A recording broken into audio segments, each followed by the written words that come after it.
Hello, welcome back to the channel. Today, of course, we're discussing She-Hulk again on the eve before its premiere on Disney Plus, and they're doing everything they can to get this out there. There's articles everywhere. There's a Tinder profile that's catfishing people, as covered by my friend Jeff Hicks from the World Class Bullshitters. Big shout out to him. We'll link that video in the description to this one.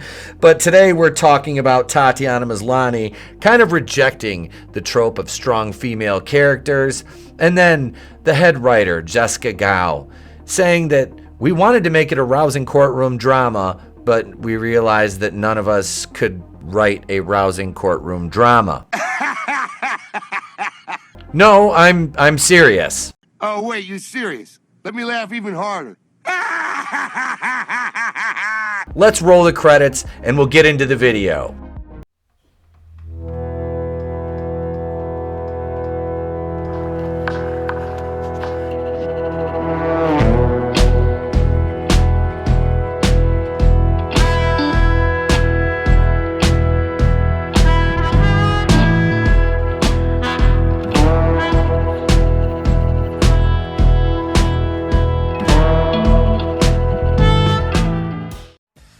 She-Hulk head writer admits Disney Plus series originally developed as a legal procedural until writer's room realized none of us are that adept at writing rousing trials scenes. This came out yesterday from Spencer Bakuli at Bounding Into Comics. And of course, they're talking about the upcoming legal superhero drama She-Hulk on Disney Plus. Premieres tomorrow. But this is about Jessica Gao. And Jessica Gao's claim to fame is writing for Rick and Morty.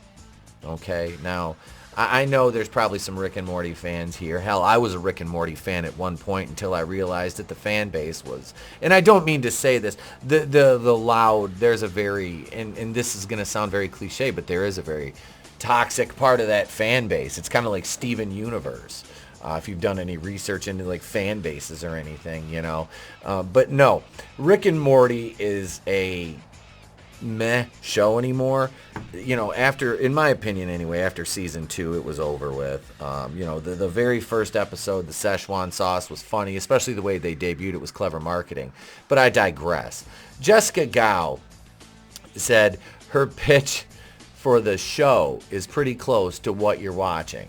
So this is Jessica Gao right here, like I said, and a lot of her statements really lead you to the fact that she is a a lot of the personality traits aren't following the comic, but they're self-inserts of her, you know, and then she goes on to talk about right here, you know, she wanted to have the trial span over multiple episodes. Now, mind you, this is what, a 6 to 8 episode, or no, I'm sorry, I think this is 8 or 9 episodes, 8 or 9 episode series, and you want to have a trial span over multiple episodes of it. Now, I know this is She-Hulk Attorney at Law.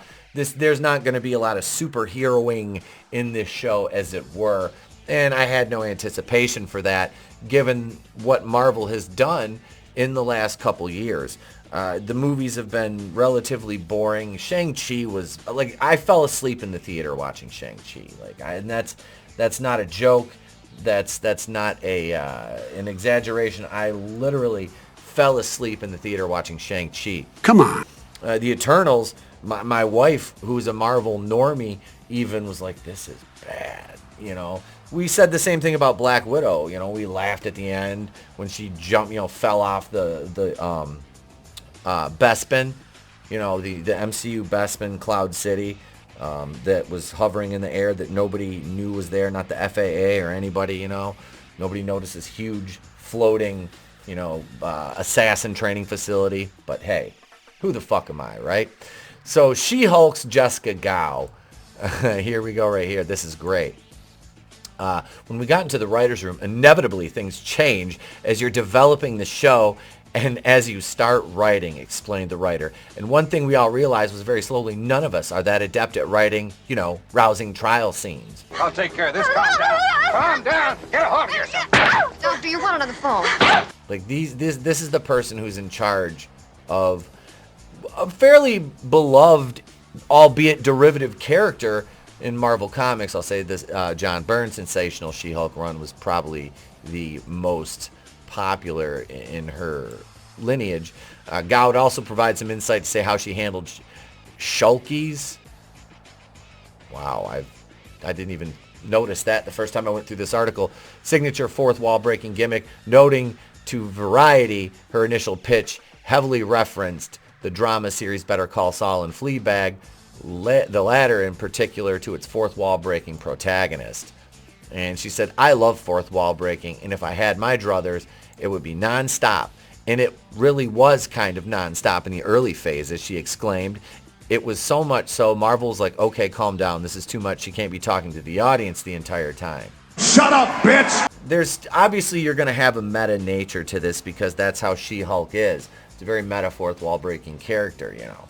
So that's not a problem, but the problem is, you know, this show is going to be just steeped in feminism. And everybody says, well, the original character was feminist. Well, there's nothing wrong with that back then because it wasn't intersectional, insane feminism that is basically just misandry. It wasn't made for him. It wasn't made for him. You see the headline right here. I did a video on it, or we talked about it on a live stream. You know, this is going to be told through the female lens, yada, yada, yada.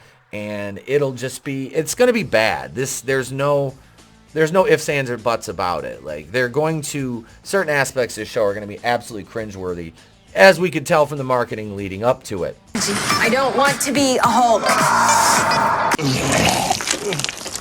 This is the main issue I see with Jessica Gow's writing. And I'll read this paragraph right here. My favorite type of comedy is taking a very high concept thing, like an extraordinary being who is a Hulk, and then grounding them in the minutia of everyday life, asserted Gow. That's the funniest thing to me. Taking an Avenger who just yesterday saved the entire universe from destruction, but today, on a Wednesday afternoon, they have to do laundry. Yeah, that's not that clever if that's... I mean, seriously. That's more of a parody. And again, I mean, is it just me, or do you guys see that as kind of a deconstruction as well? Because that's kind of how I see it. She goes on to say, on the weekends, they have to go see their mom for dinner or listen to their mom bitch at them about not giving her grandchildren. She continued, they have to pay their bills, clean their kitchen. See, that's the kind of things right there. She's speaking from experience. Jessica Gow is, I have grandchildren, my mom's bitching at me, This is exactly the kind of shit that will seep into her writing in the show, and it will take you out of the fact that it's the character and not the writer, Giving one final hint as to what viewers can expect of She-Hulk's writing, Gow recounted to Variety her pitch process in the Tumblr level scene, wherein Jen inquires to her cousin as to whether or not the Avengers teammate Captain America is a virgin. And I don't need to read on. No, I don't think I will. All I'm going to say is this is sad because this just shows, again, these people, their only unit of measure, measure of value, the only way they can measure value is in terms of sexual orientation, or sexual, partners or whatever. That's exactly what these weirdos do. They have an extremely odd way of telling a superhero story, and these are the things that these people think about. This is it. What are you, gay? This is extremely hilarious. I want to be a strong female character, but I don't want that trope. Yeah, okay, Tatiana. This is written by Samantha Bergeron. It's from IndieWire a couple days ago. I just wanted to throw it in with... See, right there, she doesn't look too bad. Like, the character, I will say this. The character does not look too bad right there. But there's other scenes where it's just, oof, that's CG. Tatiana Maslany doesn't need a trendy label to know she plays strong female characters. Well, girl, you go. The Orphan Black, Emmy-winning star of Disney Plus' upcoming She-Hulk Attorney at Law slammed the idea of a strong female lead category. Sorry, Netflix. In a recent interview with The Guardian, because they're a bastion of journalistic integrity as well. It's reductive, Maslany explained. It's just as much as shaving off all the nuances and just as much of a trope. It's a box that nobody fits into. Even the phrase is frustrating.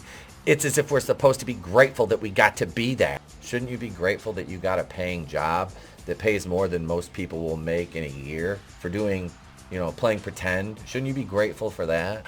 The more I learn about her, the less I like her as a person. I'll respect her as a person somewhat to a certain degree, but let's be honest. I mean, she's just another feminist, intersectional Hollywood feminist, which not to be confused with a normal feminist who just wants to be treated equally.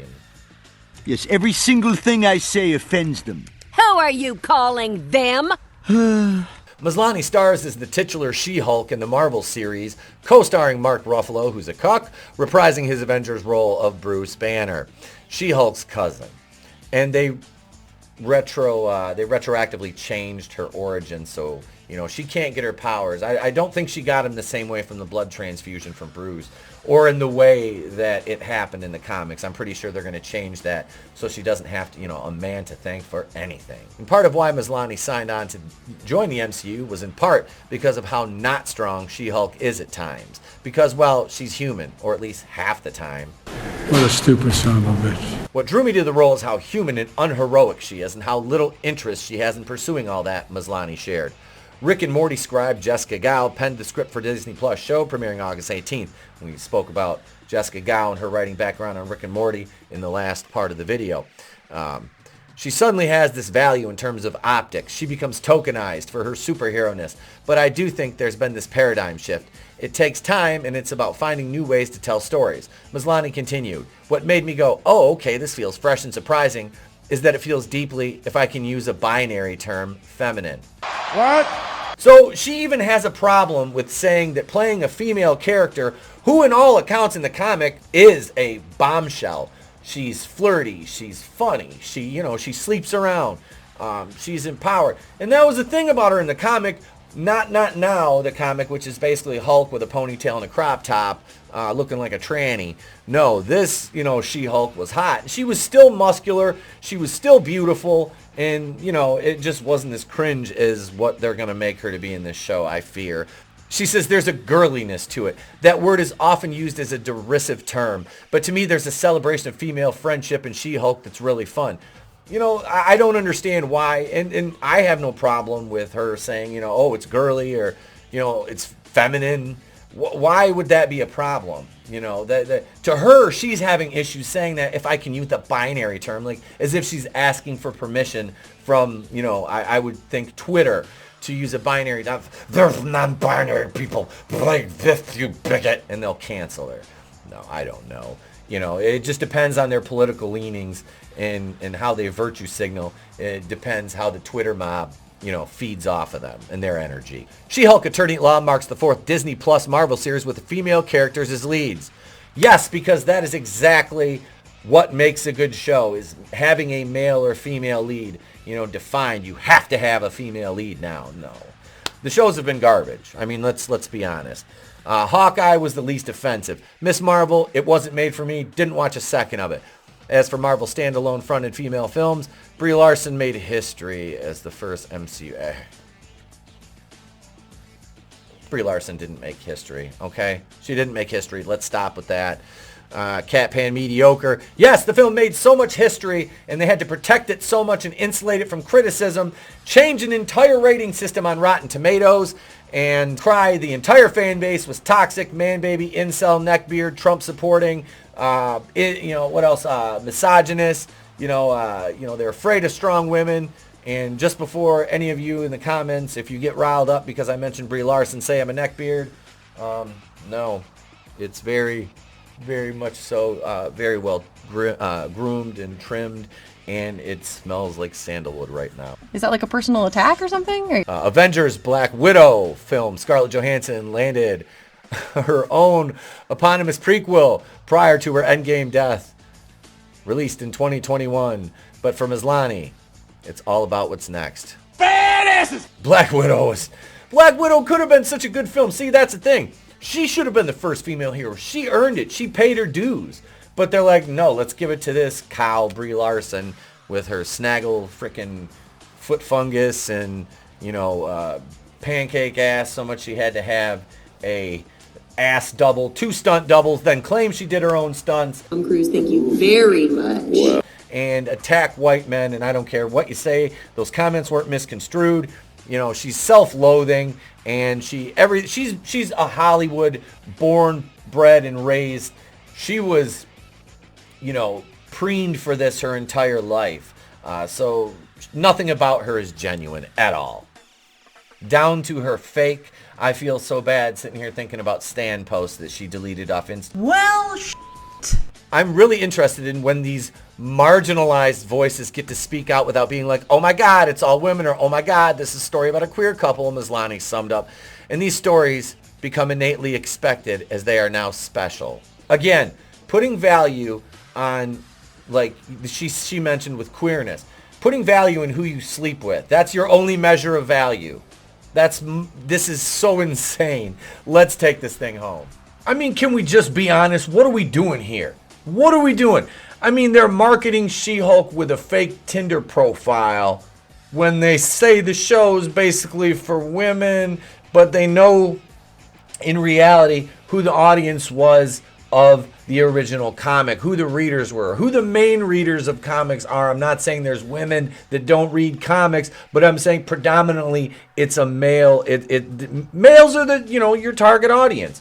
So all these projects that are misandrist in nature, or just treat men as if they're punchlines, punching bags, whatever. And I'm not saying that you can't do that and it won't be funny, because there's times when you can absolutely do that to a character and it's funny, But that takes clever and intelligent writing. And I mean, Jessica Gao wrote for Rick and Morty, and not really clever or intelligent writing, considering the material. So I don't think that this is her wheelhouse. I don't think this show is going to be good. From the early non-spoiler reviews and things that we've heard about the show from people who've already seen it, we've heard that even Grace Randolph said the feminism was over the top. That's one thing she said that I can see when she says it, because she's like a feminist, and which is fucking hilarious. But no, she said that even that was over the top. So when somebody like that says it's over the top, I mean, and you're marketing with a fake Tinder profile, kind of goes against your feminist message, doesn't it? And I'm not going to really talk about that in depth. I really don't know shit about Tinder, because I've been married for 13 years, and thank God that wasn't around back then, because what a shit show Tinder is. I've seen my brother-in-law on there, and it's, yeah, what a dumpster fire. But back to the other articles, Tatiana Maslany doesn't want the trope of a strong female lead, but wants to be a strong female lead. I don't understand this double speak. And then, you have Jessica Gao admitting we didn't know how to write, rousing procedural courtroom stuff, but yet here we are in a legal drama with a moron writing it, by all accounts. So this show, I mean, let's be honest, this is doomed. It's doomed. It's already getting praise heaped on it as the best MCU show yet, because of course it is. Because of course you're not supposed to look at it with a discerning eye, with an eye for actual quality, not quantity, not just content, because all they want you to do is what, folks? Don't ask questions. Just consume product and then get excited for next products. There you have it. There's my She-Hulk video. There's more coming. We've got the show tonight, ladies and gentlemen. But until then, I'm Wakuian of the Place to Be Reviews. Don't forget, I have channel memberships available for all of yous. 2 tiers, Kazuian and Harvey Wakuian producer tiers available at $2.99 and $4.99. Affordable, great perks. Check them out in the membership section. Members get thanked proper at the end of the video. I've been here with all of yous. If I don't see you, have a great day, a pleasant tomorrow, and I'll catch you on the next one.